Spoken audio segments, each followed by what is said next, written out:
And so that was what I was trying to reconcile, and I was just trying to write a paper to reconcile on a pure kind of exegetical basis.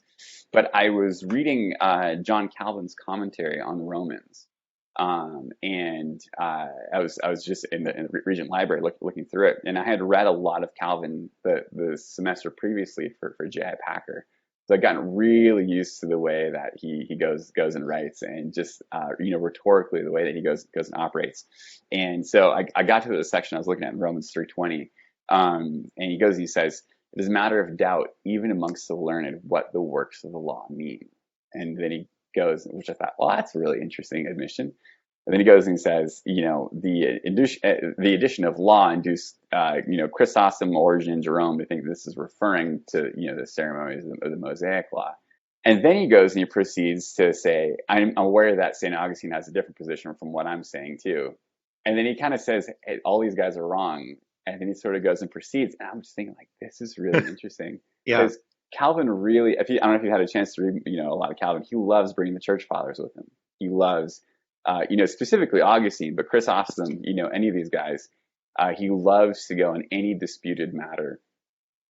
He always goes and brings them along. He says, well, Chrysostom agrees with me here, or, I'm saying the same thing that, Augustine says. And so that's just a commonplace across his writings, and especially when there's a lot at stake. And here I'm looking at this and thinking, like, this seems like this is the place where everything is at stake. Right, right. Not like every single thing in the whole universe, but as I'm going through his debates, like, wow, it seems like this is your kind of key hinge thing.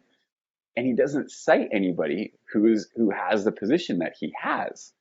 And I thought, this is really odd. I was just standing there looking. I wonder if you looked in the early church and you looked at what they thought about works of the law.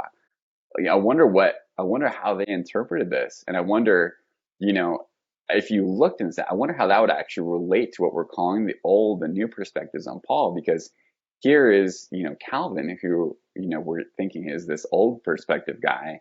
But when he's looking at the really old interpreters, he's saying they're all wrong. And he doesn't cite anybody that he says is right. He says they're all wrong. And that's just, it's uncharacteristic for him. So that was the big surprise, was going and looking in these early interpreters and finding that so much of what they say sounds similar to folks like N.T. Wright and what we call the new perspective on Paul. So we have this funny debate where we're calling one side the new perspective, the other side the old perspective, and the whole thing is kind of standing on its head. So anyways, that's some of how I first got into this. So it was a credit to Calvin, and a credit to Dr. Packer for having us read lots of him. Well, and I love, like, again, like, your critical mind. Like, you read that, and a lot of us might just skip over, like, okay, Calvin didn't know, he just moving on. But you're like, oh no, actually this is interesting, and you're like digging in, going, wow, Calvin's like going against, like, the church fathers who he quotes all the time, like Augustine. Like, he loves Augustine. He's always like referring back to Augustine, and now he's like challenging Augustine's thoughts here. And kind of going alone, which is like dangerous territory for any of us when we kind of go alone.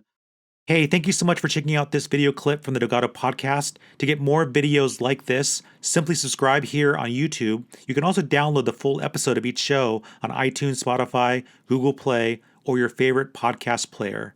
Take care.